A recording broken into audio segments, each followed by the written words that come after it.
क्या आपने कभी सुना है कि किसी गायक ने एक ही गाने को 2 बार रिकॉर्ड किया हो और दूसरी बार पैसे लेने से साफ मना कर दिया हो?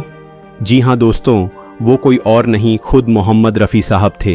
ये कहानी है रफ़ी साहब की, जो सिर्फ अपनी आवाज़ से नहीं बल्कि अपने उसूलों से भी अमर हो गए। दोस्तों, साल 1965 में एक फिल्म आई थी गाइड। देव आनंद और विजय आनंद की क्लासिक फिल्म और संगीत की जिम्मेदारी थी सचिन देव बर्मन जैसे महान संगीतकार के कंधों पर। इस फिल्म का एक गीत रिकॉर्ड हुआ जिसे रफ़ी साहब ने पूरे दिल से गाया, लेकिन फिल्म के निर्माता और निर्देशक देव आनंद और विजय आनंद को कुछ अधूरा सा लगा, उन्हें कुछ कमी सी लगी। गाने की रिकॉर्डिंग के बाद देव आनंद और विजय आनंद होटल के कमरे में उस गीत को सुन रहे थे। दोनों को लगा गाने में कुछ तो है जो स्क्रीन पर पूरी तरह फिट नहीं बैठ रहा। देव साहब ने तुरंत बात विजय आनंद से शेयर की। विजय जी ने बर्मंदा को फ़ोन लगाया, लेकिन बर्मंदा गुस्से में आग बबूला हो गए और बोले, इतनी प्यारी धुन बनाई है और आप लोग उस पर उंगली उठा रहे हैं, और फिर गुस्से में फ़ोन काट दिया। लेकिन बर्मंदा एक सच्चे कलाकार थे। कुछ ही देर में उन्हें समझ आया कि अगर निर्देशक और निर्माता दोनों को कुछ अधूरा लग रहा है तो बात में ज़रूर वज़न होगा। उन्होंने फिर से फ़ोन किया और कहा, कहीं से हारमोनियम का इंतज़ाम करो, मैं आ रहा हूँ। देव साहब, विजय आनंद और बर्मंदा तीनों बैठे। धीरे धीरे बात बनी और तय हुआ कि गाना सीन के मुताबिक सही नहीं है, इसलिए ये गाना अगले दिन दोबारा रिकॉर्ड होगा।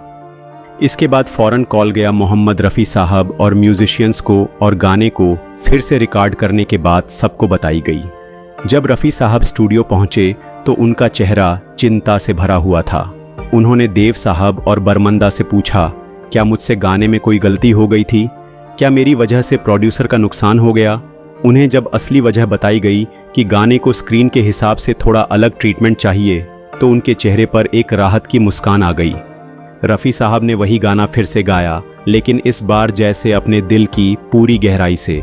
जो भाव, जो दर्द, जो रूहानी एहसास उस दूसरी रिकॉर्डिंग में था, वो आज भी सुनने वालों की आत्मा को छू लेता है।